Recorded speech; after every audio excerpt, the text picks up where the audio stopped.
It's another cold January day. It's 18 degrees out. My kids are outside playing with the ice, I guess. And I'm just supervising here.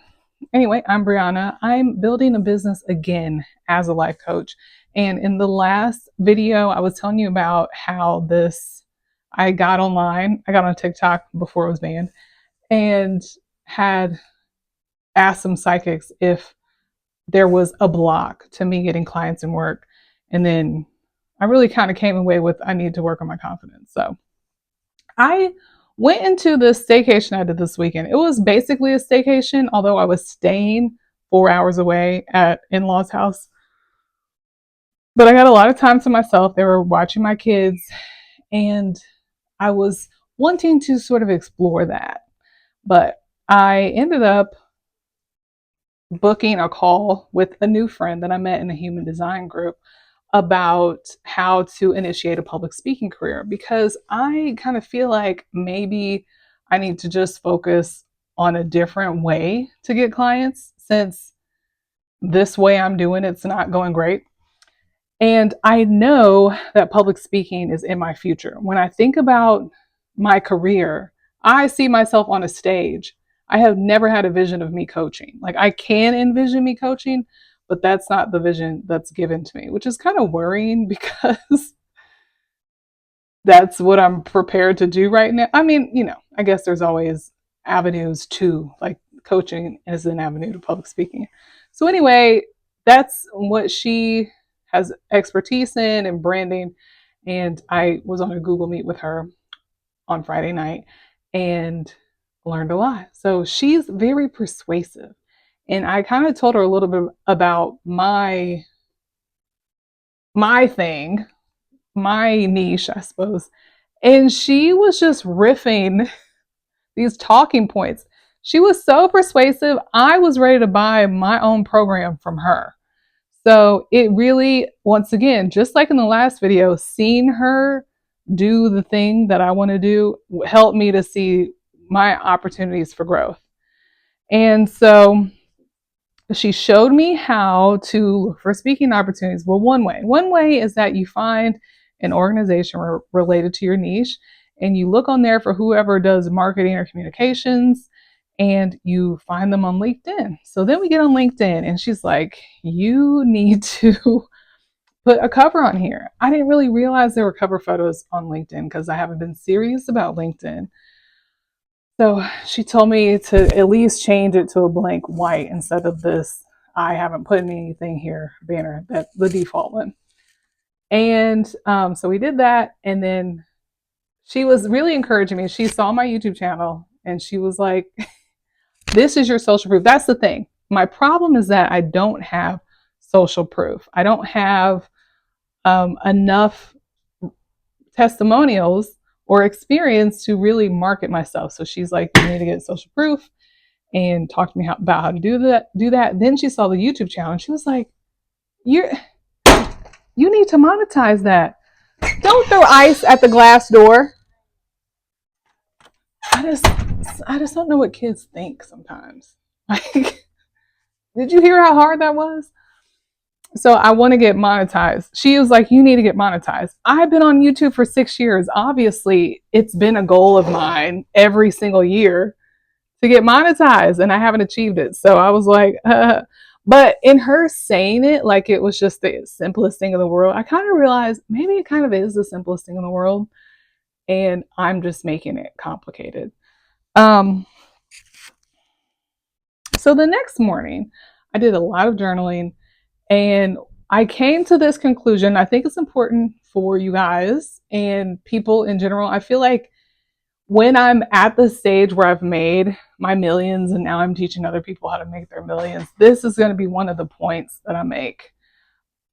I got on the TikTok lives to ask the psychics if there is a block on me, like if I have a block to getting work and clients, because I've always struggled with that. Oh, there's something I'm missing.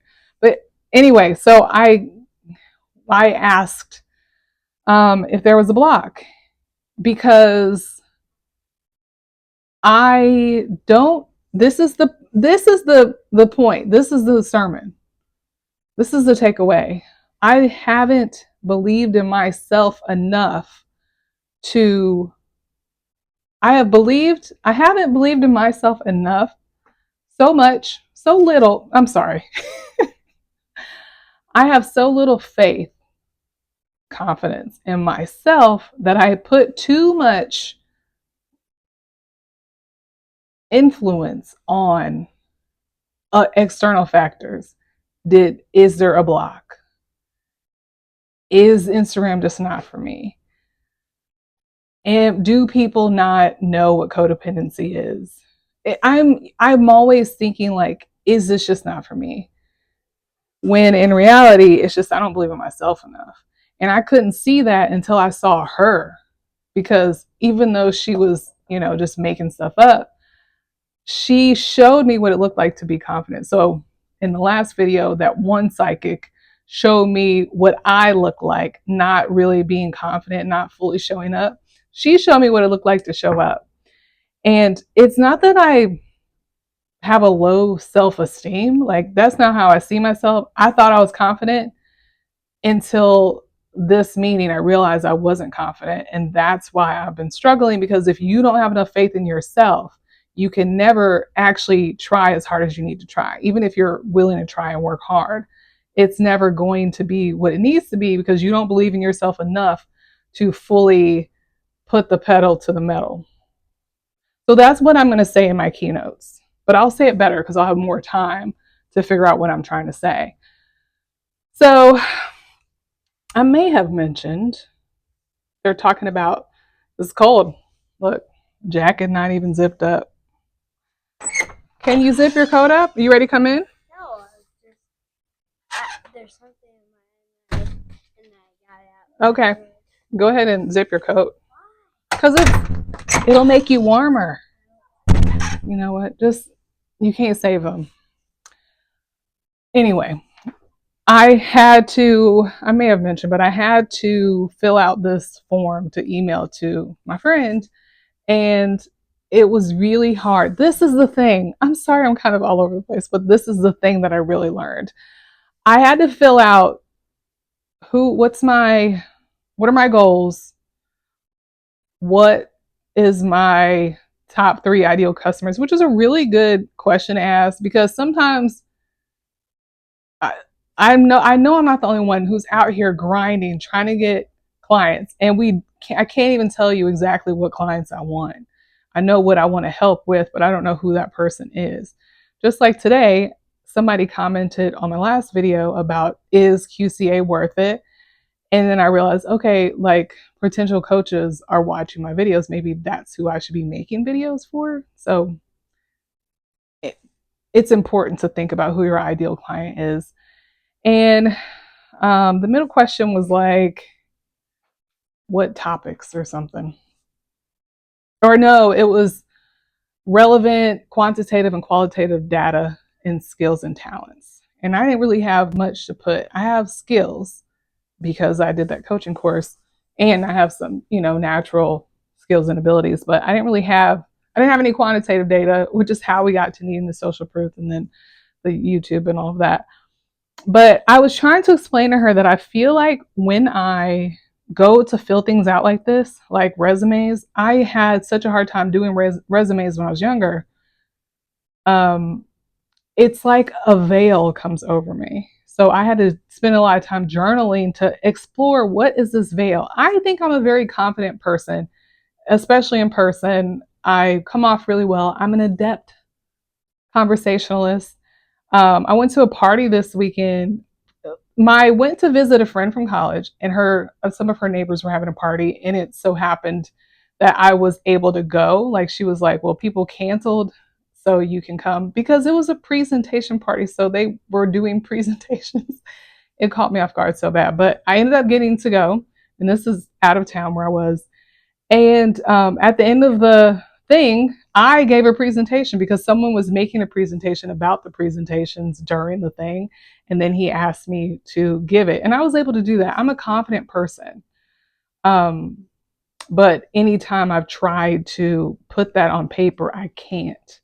So it feels like something just comes over me. And I explored that. And I believe I will confirm with my therapist on Wednesday, but I believe there is, there's a part of me that wants to protect myself from disappointing people. And that's why that thing comes over me that just makes it so that I cannot market myself effectively. So I'm sure there's lots of EMDR to come to help me work through that. But it was really cool to learn that and learn that I'm not cursed. I'm not doing everything.